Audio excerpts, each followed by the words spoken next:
கியோஜிரோ, அம்மா சொல்லுங்க. நீ ஏன் அதிக பலசாலியா பிறந்தன்னு உனக்கு தெரியுமா?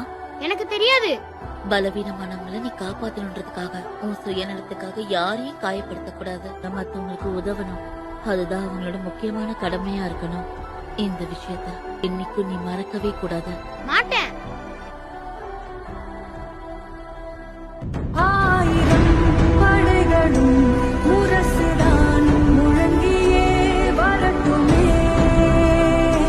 ஒருவனாய் வெல்லடா உலகிலே.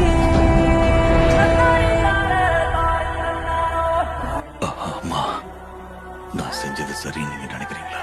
என் கடமைகளை நான் சரியா செஞ்சனா, நீங்க சொன்ன மாதிரியே செஞ்சனா?